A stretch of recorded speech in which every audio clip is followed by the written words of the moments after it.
நிறைய retail participation இருக்குது, institutions invest பண்ணுறாங்க, மியூச்சுவல் ஃபண்ட்ஸ் இன்வெஸ்ட் பண்ணுறாங்க.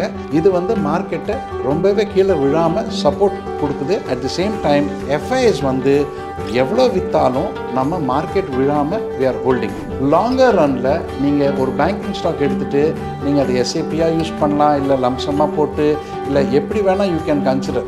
மே 2014 ரிசல்ட்ஸ் வந்து என்டிஏ கவர்மெண்ட் வின் ஆனதுக்கப்புறம் மார்க்கெட் வந்து மிகப்பெரிய ஒரு ரேலி எதிர்கொண்டு அதுக்கப்புறம் திருப்பியும் பை 16 வந்து ஆல்மோஸ்ட் ஒரு ப்ராஃபிட் டேக்கிங் வந்து எங்கே ஸ்டார்ட் ஆச்சோ திருப்பி அங்கேயே வந்து எண்ட் ஆகிட்டு அதுக்கப்புறம் தான் ஜேர்னி ஸ்டார்ட் ஆகிருக்கு. எஃப்ஐஎஸ் ஒன்றும் வித்துட்டு இருக்காங்க, டிஐஎஸ் வாங்கிட்டு இருக்காங்க. அந்த டிஐஎஸ் வாங்குறது வந்து மாதம் கூடிக்கிட்டு தான் இருக்குது. ஒரு இன்வெஸ்ட்மெண்ட் டெஸ்டினேஷனை நீங்கள் வச்சுக்கிட்டு அந்த ஸ்டாக் ஐடென்டிஃபை பண்ணிட்டு நீங்கள் அதை you bank on the stock, definitely உங்களுக்கு ஒரு வெல்த் கிரியேஷனாக அது அமையும். கட்டுமானத்தின் வலிமை, கட்டிடங்களின் பாதுகாப்பு, ஸ்ரீ துர்கா டிஎம்டி கம்பிகள். நியூஸ் கேஃபே நேயர்களுக்கு வணக்கம். Financial year 24-25 தொடங்கிடுச்சு. ஏப்ரலில் இருக்கோம். நம்ம மார்க்கெட்டும் ரொம்ப உற்சாகமாக வெல்கம் பண்ணிருக்கு. சென்செக்ஸும் சரி, நிஃப்டியும் சரி. இப்போ 22,450 அந்த லெவலில் இருக்குது நிஃப்டி. எலெக்ஷன்ஸ் இன்னும் 60 நாளுக்குள்ள எலெக்ஷன்ஸு நமக்கு தெரிய வரும். இன்னும் 19 டேஸில் தமிழ்நாட்டில் எலெக்ஷன்ஸ் வருது, 19th. இந்த மாதிரி ஒரு ஈவெண்ட்ஃபுல் சுச்சுவேஷனில் மார்க்கெட் இந்த நிலையில் இருக்கிறச்சே நம்ம எதில் இன்வெஸ்ட் பண்ணலாம், எந்த ஸ்டாக்கில் இன்வெஸ்ட் பண்ணலாம், இன்வெஸ்ட் பண்ணணுமா இப்போது அப்படின்ற பல கேள்விகள் இருக்குது. இன்றைக்கி நம்ம பார்க்க போகிற டாபிக் வந்து ஒரு ஸ்டாக் வாங்கணுன்னா நிஃப்டியை பேஸ் பண்ண ஸ்டாக் வாங்கணுமா இல்லை நான் நிஃப்டியை வாங்கணுமா இந்த பீக் லெவல்ஸ் ஆஃப் தி மார்க்கெட்டில் அப்படின்ற ஒரு கேள்வி. ஃபார் எக்ஸாம்பிள், நிஃப்டியில் என்னென்ன செக்டார்ஸ் அடங்கியிருக்கு அப்படின்னு பார்க்கணுன்னா, ஃபினான்ஷியல் சர்வீசஸ் வந்து ஆல்மோஸ்ட் 34-35% ஆஃப் நிஃப்டி வெயிட்டேஜ் வந்து ஃபினான்ஷியல் சர்வீசஸ் சார்ந்தது. அப்படின்னா உங்களுடைய பேங்கிங் செக்டார் ஃபினான்ஷியல் சர்வீஸாக இருக்கிற ஒரு செக்டார் சார்ந்தது, ரொம்ப பெரிய இம்பார்ட்டண்ட் அங்கமாக வகிக்கிற financial sector. Information IT sector வந்து ஒரு 13% கிட்ட இருக்குது நிஃப்டி வெயிட்டேஜில். ஆயில் அண்ட் கேஸ் வந்து அரௌண்ட் 12-13% இருக்குது. எஃப்எம்சிஜி ஒரு 8-9% இருக்குது. அண்டு ஆட்டோ காம்பனன்ட்ஸ் வந்து ஒரு 7.5% இருக்குது. ஹெல்த் கேர், மெட்டல்ஸ், கன்ஸ்ட்ரக்ஷன் அதெல்லாம் லெஸ் தென் 4-5% இருக்குது. So the main portion of Nifty வந்து 35% கிட்ட இருக்கிறதுனால let us discuss about how to look into a banking sector and in particular specific stocks, how to understand. எப்படி ஒரு academic இன்ட்ரெஸ்ட்டில் ஒரு knowledge gain பண்ணணுன்னா எப்படி ஒரு ஸ்டாக் ஐடென்டிஃபை பண்ணணும், என்னென்ன பார்க்கணும், என்னென்ன குறிப்புகள் அந்தந்த கம்பெனி பற்றி தெரிஞ்சுக்கிட்டு அதுக்கப்புறம் இன்வெஸ்ட் பண்ணுற டெசிஷனுக்கு நீங்கள் வரணுன்ற டாபிக் பற்றி தான் இன்றைக்கி பேச போகிறோம். நிஃப்டியே எக்கானமிக்கு சார்ந்த ஒரு செக்டார். இந்தியா வந்து ஆல்மோஸ்ட் ஒரு 4 ட்ரில்லியன் கிட்ட இருக்குது, 4.1 கிட்ட இருக்குது. நம்ம வந்து 5 ட்ரில்லியன் நோக்கி போயிட்டுருக்கோம். Eventually 10 trillion and beyond by 2047 almost ஒரு 15-20 ட்ரில்லியன் கிட்ட நம்ம டார்கெட் பண்ணுறதுக்கு இருக்குது. ஸோ விச் மீன்ஸ் வளர்ச்சி தான் இருக்குது. அடுத்த 15-20-30 வருஷத்துக்கு வளர்ச்சி தான். அண்ட் இந்தியா வந்து 140 கோடி இருக்கிற ஒரு பாப்புலேஷன் இருக்கிற ஒரு கண்ட்ரி. ஃபினான்ஷியல் சர்வீஸ்ன்றது ரொம்பவே இம்பார்ட்டண்ட்டான ஒரு செக்டார், லைஃப் பிளட் ஆஃப் எக்கானமின்னு சொல்லுவோம். ஒரு கேபிட்டல் மார்க்கெட் வளரணுன்னா ஸ்ட்ராங் கேபிட்டல் மார்க்கெட் தேவை. கேபிட்டல் மார்க்கெட் ஸ்ட்ராங்காக இருக்கணும்னா இந்த பேங்கிங் செக்டர் ரொம்ப ஸ்ட்ராங்காக இருக்கணும். இப்போது இந்தியா வந்து ஒரு 4 ட்ரில்லியன் கிட்ட கிராஸ் ஆகிருக்கு. We are heading towards 5 trillion, eventually 10-15-20 trillion over the next 5-10-15-20 years. அந்த மாதிரி ஒரு டைரக்ஷனில் இந்தியா பயணிக்கிறச்ச capital market is a very important ingredient for the economy to grow. and அந்த கேபிட்டல் மார்க்கெட்டில் பேங்கிங் செக்டரோடைய கான்ட்ரிபியூஷன் ரொம்பவே இம்பார்ட்டண்ட் அண்ட் ரொம்பவே க்ரூஷியல்.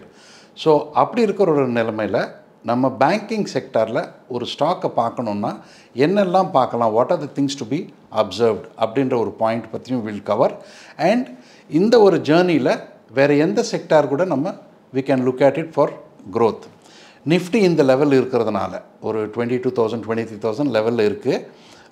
சென்செக்ஸ் அதே போல் 72,000-73,000 இருக்குது. And we are in the election mode. So அடுத்த ஒரு 2 months வந்து பயங்கர கேம்பெயினிங் நடக்கும், நிறைய பொலிட்டிக்கல் வார் இருக்கும், வார் ஆஃப் வேர்ட்ஸ் இருக்கும். அதோட தாக்குதல் மார்க்கெட்டில் எந்த அளவுக்கு இருக்குன்னு பார்க்கணும். அவுட்கம் எப்படி வேணால் இருக்கலாம். June 4th நமக்கு எல்லாருக்கும் தெரிய போகிற ஒரு ரிசல்ட்டு. பட் இருந்தாலும் நம்ம ஒரு 10 years பின்னோக்கி போய் பார்த்தா உங்களுக்கு இந்த கிராஃபில் பார்க்குற மாதிரி மே 2014 ரிசல்ட்ஸ் வந்தது. என்டிஏ கவர்மெண்ட் வின் ஆனதுக்கப்புறம் மார்க்கெட் வந்து மிகப்பெரிய ஒரு ரேலி எதிர்கொள்ளு. அதுக்கப்புறம் திருப்பியும் பை 16 வந்து ஆல்மோஸ்ட் ஒரு ப்ராஃபிட் டேக்கிங் வந்து எங்கே ஸ்டார்ட் ஆச்சோ திருப்பி அங்கேயே வந்து எண்ட் ஆகிட்டு அதுக்கப்புறம் தான் ஜேர்னி ஸ்டார்ட் ஆகிருக்கு. அதே போல் இருக்குன்னு சொல்ல வரல. இப்போ வந்து இந்த ரன்அப் வந்து கடந்த 8 மாதம் 9 மாதமாக ரொம்பவே ஸ்டீப்பாக இருந்தது. Probably discounting the outcome of the எலெக்ஷன்ஸாக கூட இருக்கலாம். 2014 எப்படி இருந்தோ அது போல் கொஞ்சம் டிஃப்ரெண்ட்டாக கொஞ்சம் அட்வான்ஸாகவே based on lot of opinion polls and surveys. FIs ஒன்றும் விற்றுட்ருக்காங்க, டிஐஎஸ் வாங்கிட்டு இருக்காங்க. அந்த டிஐஎஸ் வாங்குறது வந்து மாதம் கூடிக்கிட்டு தான் இருக்குது. அப்போது அதோட மீனிங் வந்து நிறைய ரீட்டைல் பார்ட்டிசிபேஷன் இருக்குது, இன்ஸ்டிடியூஷன்ஸ் இன்வெஸ்ட் பண்ணுறாங்க, மியூச்சுவல் ஃபண்ட்ஸ் இன்வெஸ்ட் பண்ணுறாங்க.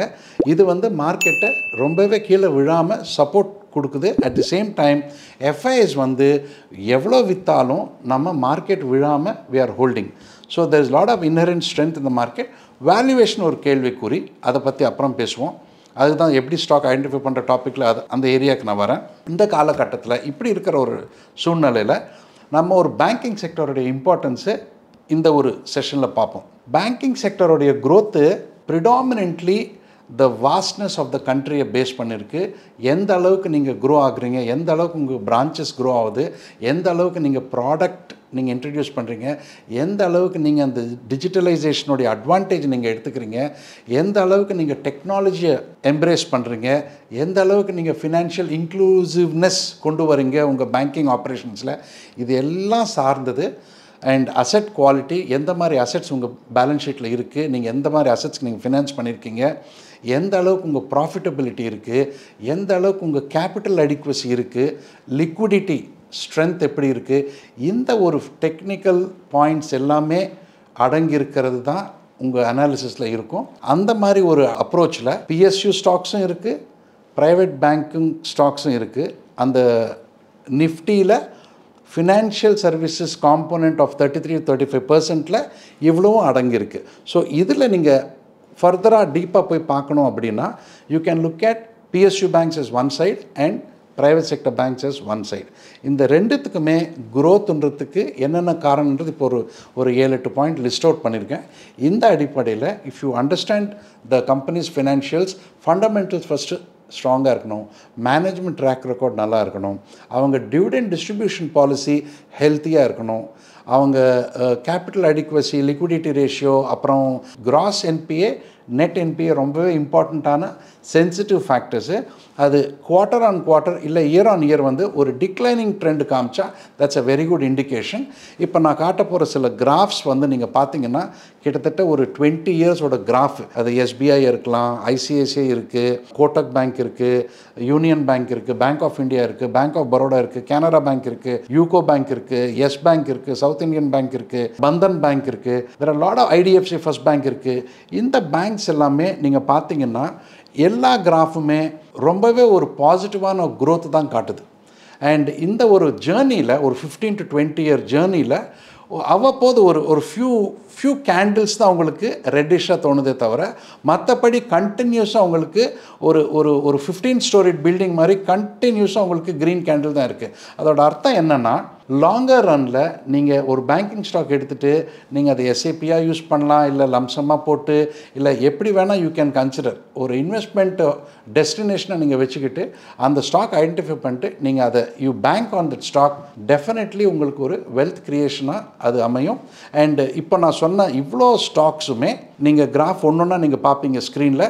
இந்த ஸ்க்ரீனில் வர கிராஃப்ஸை நீங்கள் ஸ்டடி பண்ணாலே போதும். There are still some stocks are கொஞ்சம் ப்ரைஸியாக இருக்குது, கொஞ்சம் பிஇ மல்டிபிள் பார்த்தா இண்டஸ்ட்ரி பிஇ மல்டிபிளோட கொஞ்சம் ஜாஸ்தி ப்ரீமியம்லேயே இருக்குது. பட் அதை வந்து எப்போல்லாம் மார்க்கெட் ஒரு மாதிரி ப்ராஃபிட் டேக்கிங் ஒரு கரெக்ஷன் வருதோ அந்த டைமில் நீங்கள் ரீஎன்டர் பண்ணலாம். நாளைக்கே போய் வாங்கணும்னு ரூலே கிடையாது, நீங்கள் வெயிட் பண்ணிட்டு வாங்கலாம். என்னோட personal opinion, if you are going to be a long term investor, wait for appropriate time. அந்த டைம் பார்த்து நீங்கள் என்டர் பண்ணால் உங்களுக்கு சாதகமாக அமையும்.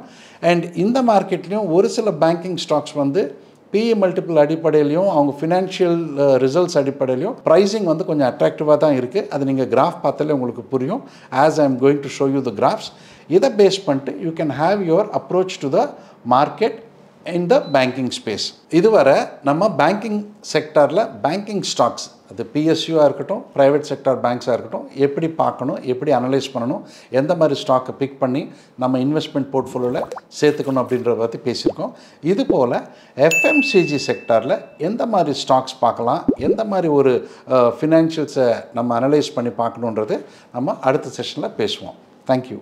இந்த வீடியோ உங்களுக்கு பிடிச்சிருந்தா லைக் பண்ணுங்க, ஷேர் பண்ணுங்க, கமெண்ட் பண்ணுங்க, மறக்காம பெல் பட்டனை கிளிக் பண்ணிட்டு சப்ஸ்கிரைப் பண்ணிடுங்க.